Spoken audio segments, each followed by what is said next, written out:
Hi, Language Arts Lady here, Donna Reish, with another episode of 10-Minute Grammar. Today is episode number 26, and it is about the third and final foundational tool that I use in teaching writing. So I have so many tools in my tool belt. I have so many protocols, so many systems, so many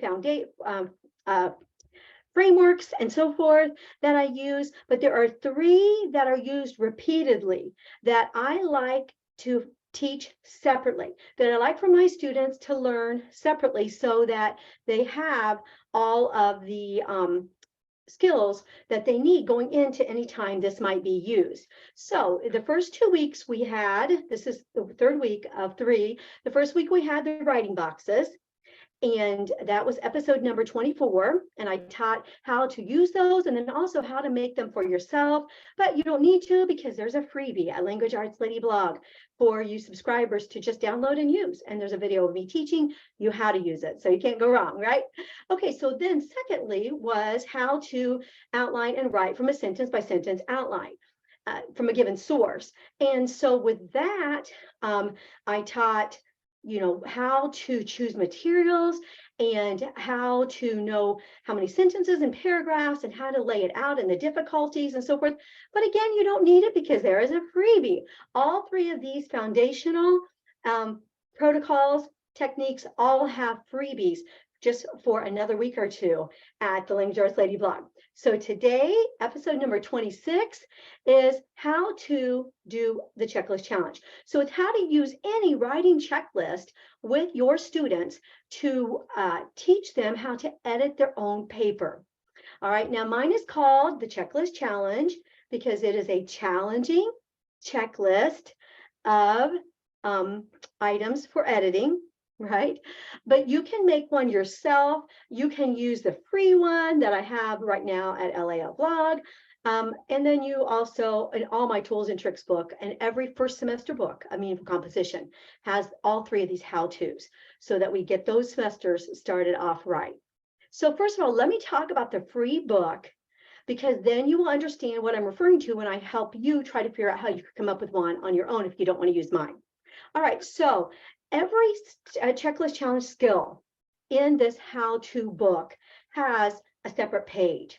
So normally checklist challenge is 2 pages, 3 pages, 4 pages long, depending on the grade level, and it has the tasks all laid out, one task at a time, and then the next one, and the next one with check boxes and so forth, and samples, and it's just amazing. I've used it for 22 years when I first created it for another publishing company.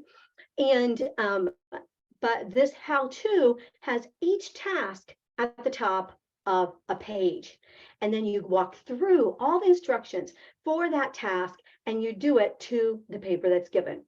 So every task is taught systematically, individually, as opposed to just here, do a checklist. All right, another thing is that there are samples of all of the coding. So what that means is that you have a sample paragraph. In this case, I think it was Pinocchio. No, it might have been, oh, it just left me which one it is. Anyway, whichever one it is, I have so many books and so many lessons. Whichever one it is, it has a sample paragraph with all of the checklist challenge changes done to it in pen and then coded and highlighted so that you can see them easily, so that you can see what a completed checklist challenge looks like. Every writing project that I give to students, 99%, I don't even know what wouldn't, but every project in my books has a student sample, a sample that either one of my past students have written or in the last 5 years that my writing assistant has written.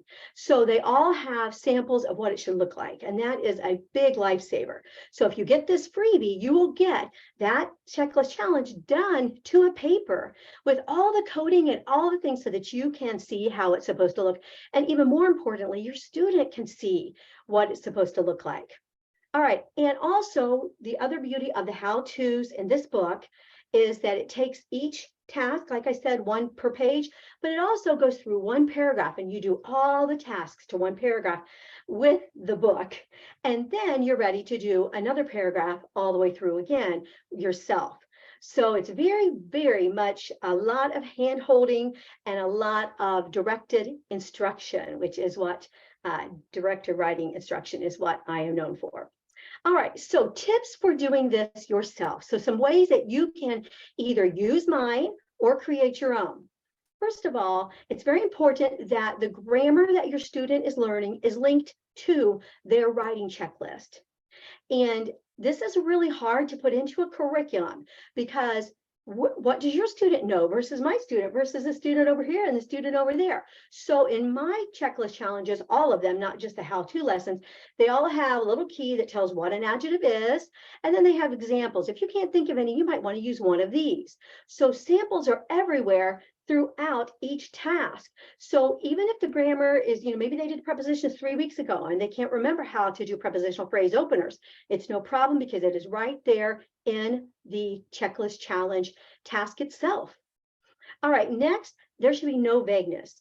So when we tell our kids, we want them to change some verbs and make it stronger. We want them to use some vocabulary that they've never used before. We want you to add some openers and combine a couple sentences, put a title on it, just make it better. Okay, that is vague, right? That's way too vague. So we don't want anything vague. We want it to be very, very precise and no-brainer, so they know exactly what they're doing. We as adults like to know exactly what we're doing, and so do kids. So there's no vagueness as to what they should do. Again, there are samples. It doesn't matter which book you use. There's going to be a sample of that done. Be sure also that you call whatever you're asking them to do what it really is. So sometimes we just say things like, we'll add openers, or we say things like, add describers, and that's okay for really young children, but we want them to know, add an adjective, and it even says in there, how are you going to find out where to add it? Look for your nouns. Add an adverb to an action. Add an adverb, to an action verb. How will you know? You already circled your verbs. Go find an action verb that needs an adverb added to it. Right? So no separation, if you will, of the grammar and the writing, right? That the grammar is linked to the writing. You may have heard me say before that phonics is for reading and spelling, and grammar is for speaking and writing. Right? Grammar is for writing. That's what it's for. So we want to be sure that it is linked, that the grammar is linked to the tasks that we're asking them to do. Also, do everything with the students for a little bit. So you want to do a couple of checklist challenges with them, sitting right beside them.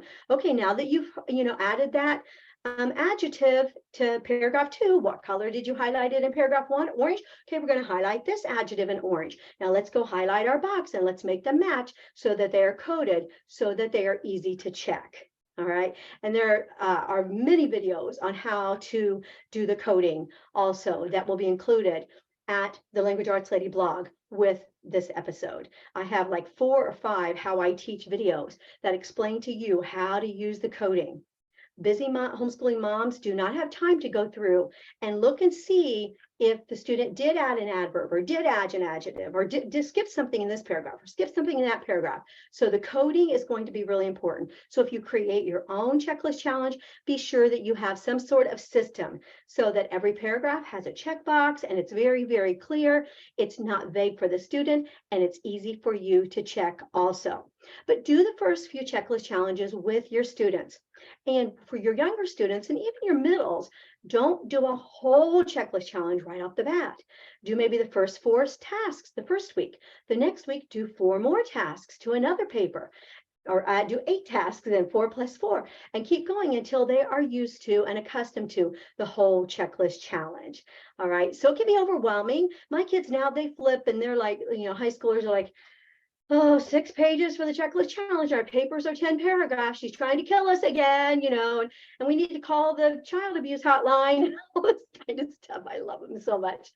But they're used to it and they know it. But with the younger kids or with new kids, when we're asking for all of these new skills all at the same time, you know how I feel about that. We want to be sure that we are giving them all the tools. We're giving them the tools incrementally, and we're there by their side to help them through it. Thank you so much for joining me for episode number 26 of 10-Minute Grammar. I'm Donna Reish, aka Language Arts Lady. All of the freebies, all of the 10-Minute Grammar episodes, all of the How I Teach videos, and so much more. Those things are all available at the Language Arts Lady blog. So be sure to subscribe there and follow me on Instagram so that you can get daily grammar and writing tips. Thanks a lot.